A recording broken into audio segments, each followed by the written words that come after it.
and we must raise initiatives, commitment, ambition, and political and economic successes. Please put your hands together for Mr. AUB to give his speech.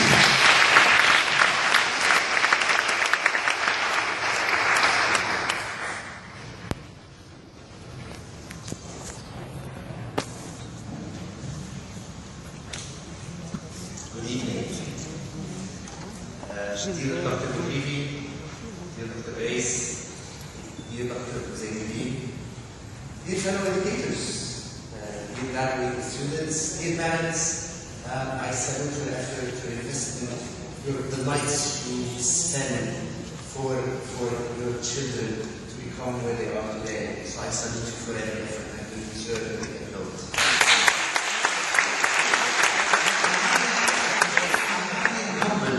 To join you at the Education Pledge ceremony. Congratulations to the students. Congratulations for one of the most noble jobs you chose. Congratulations to AUB for organizing a pledge ceremony. I cherish this opportunity. I think this is very progressive, and salute AUB for doing this. A big responsibility is waiting for you ahead. In these times in the world, we need to rethink education. We need to rethink the whole education system. So you're invited not to go and teach, but to rethink the whole system. I was a science teacher for the intermediate students back in the 90s. I was traumatized with this experience. I discovered that our children are not different than other children in the world. But the way we teach, the way we evaluate them, what we offer them to study are reasons why some of our children grow up lazy, violent, sometimes racist, submissive, and corrupt. If there is one reason we all agree on now why Lebanon is suffering from sectarianism, violence, and corruption, if there is one reason we all agree on, it is education. No, we do not have quality education, as some of us say. It is good education for the minority rich, as Dr. Koulivi said. It is not for the 80% of poor students who go to public schools.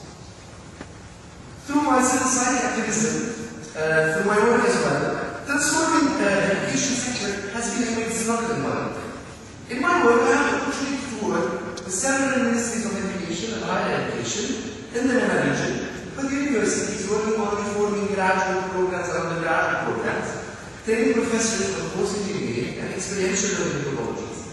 I want to share with you some of the things that I do not dare tell them sometimes. I don't dare tell in my mind some of the things I'm going to share with you. Some lessons I learned from the field. We need to rethink education environment, our role as teachers, and the impact that education has on our students, our children. Why is education perceived by most of our children? And if I ask you, what do you remember? Do you like your education experience? Many of us say it is stressful, sometimes it was meaningless, and definitely an unhappy experience. Who do we study? Why do we study what we study? Why do we sit on wooden benches for 7 hours? Why do we sit back to back in a classroom setting? Why do we eat unhealthy food in cafeterias? Why isn't learning a happy experience? We need to rethink our role as educators. We probably need fewer teachers. Sorry to tell you that, but probably we need fewer teachers, less teachers.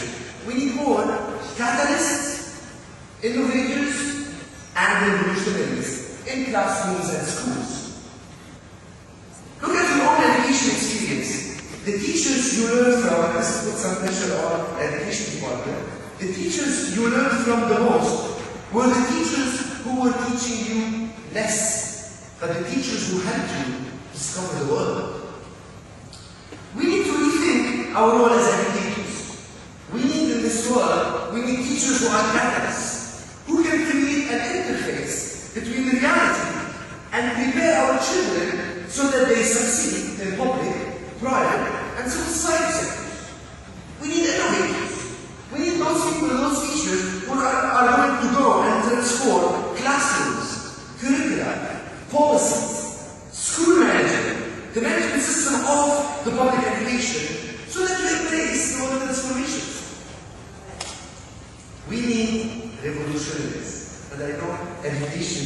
parties you don't like it. We need people who are ready to create a revolution. It's enough of what we live today in our education system. We need teachers who are revolutionaries, who can transform the education system so that it promotes cohesion and guarantee the right for all to access education. It is a right, it's not a commodity. We need to rethink A's and F's. So why do we put an A and why do we put an S? What is success and what is failure in today's world? We need fewer students, so we need less to have students. We need students who are thinkers, entrepreneurs, and citizens. So our responsibility is not to put an A or an F. And what's an A and what's an F?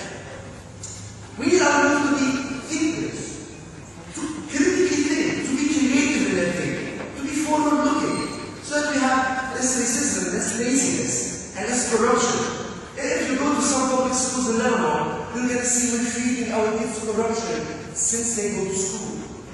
We need our youth to be entrepreneurs, not only in the business sense, in the social sense, in the political sense. We're preparing the new generation to be entrepreneurial and innovative in all spheres. We need our youth to be active citizens, informed and engaged change makers.